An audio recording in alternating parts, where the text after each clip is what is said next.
Hamlet. It's a play that's haunted audiences for centuries. And for good reason. Good reason. Today we're digging deep into the first two acts to uncover what makes this tragedy so timeless and so unsettling. And we're starting right at the beginning. Okay. Not even with Hamlet himself, but with the state of Denmark.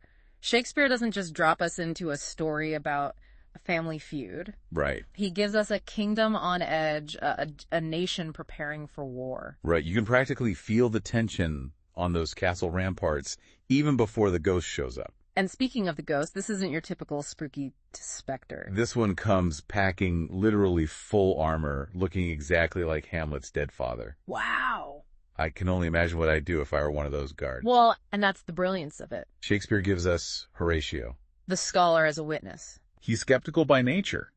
So when even he confirms the ghost's resemblance to the king, it sends chills down your spine. Oh, yeah. It makes the impossible feel terrifyingly real. It's like if the resident skeptic is convinced. You know something truly strange is going on. Right. Which brings us to Hamlet's reaction. He hears about his dad, and you get the sense that this news just confirms what he's already feeling deep down. The time is out of joint. That line right there is Hamlet's entire journey distilled. You see, the ghost embodies the theme of revenge. Demanding it of Hamlet. This ties directly into the play's exploration of justice. Right. As Hamlet grapples with whether a supernatural demand justifies action. And looming over it all is the ever-present theme of mortality, heightened by the war with Norway. Shakespeare masterfully intertwines these themes from the outset. He's showing us that something is deeply wrong in Denmark, not just on a personal level for Hamlet, but on a societal and even cosmic level.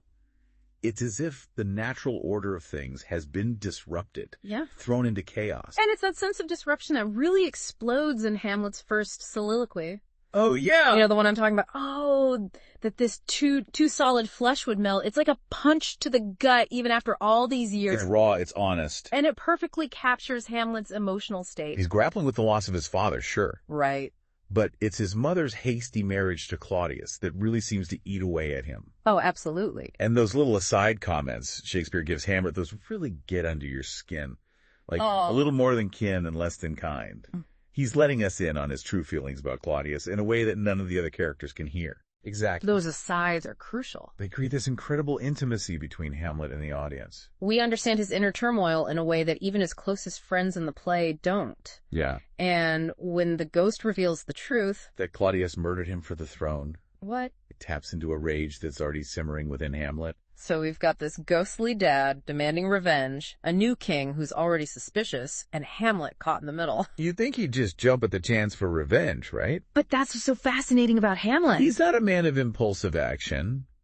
He's thoughtful, philosophical even. He doubts the ghost, questions his motives, and grapples with the morality of revenge.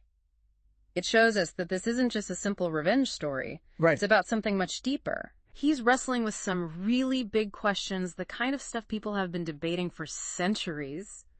And meanwhile, back at the castle, we have another family drama unfolding. Ophelia, her brother Laertes, and their father, Polonius. Let's just say Polonius isn't exactly winning any Father of the Year awards. Okay, definitely not. Polonius is a fascinating character study in his own right. He's obsessed with appearances, with control, with manipulating events to his liking. And unfortunately for Ophelia, she's often the target of his manipulations. It's like he sees the entire world as a chessboard. Right? And everyone around him is just another pawn to be moved around. And speaking of Polonius and his scheming, remember how he sent Reynaldo off to spy on Laertes in France? Oh, yeah. Talk about trust issues? But here's where it gets really interesting, because that same suspicious energy completely backfires when it comes to Hamlet. Polonius sees Hamlet's strange behavior. You know, the disheveled look. The cryptic comments. And immediately jumps to the conclusion that he's madly in love with Ophelia. It's like, dude, you were just spying on your own son. You'd think he'd recognize the signs of someone being a little, shall we say, off their game? Right. But no, Polonius sees what he wants to see. And Hamlet, well, he uses that to his advantage.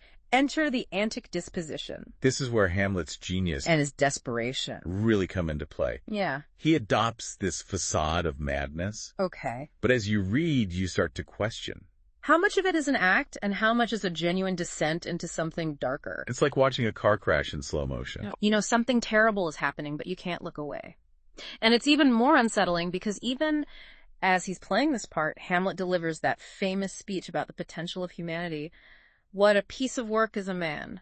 How noble in reason, how infinite in faculty. That speech is so jarring. So poignant because it reveals the depth of Hamlet's mind. His capacity for beauty and wonder, even in the midst of all this darkness, it makes his pain, his disillusionment even more heartbreaking. It's like glimpsing the before picture, the Hamlet that might have been if not for all this tragedy. But the Hamlet we have is on a mission. Right. And that mission leads him to a daring and some might say reckless plan. He's going to use a play. Oh, wow. Play within a play to expose Claudius's guilt. The play within a play is a pivotal turning point. It's a gamble for Hamlet, a way to confirm Claudius's guilt without relying solely on the word of a ghost. But it's also a dangerous move, one that could have deadly consequences for everyone involved. And that's what makes these first two acts so captivating. Shakespeare is giving you just a taste of the chaos to come. It's like standing on the edge of a storm. Yeah. You felt the first few drops of rain, the wind picking up, and, deep down, this is just the beginning. And that's where we're going to leave it, folks. Tune in next time as we continue our deep dive into Hamlet.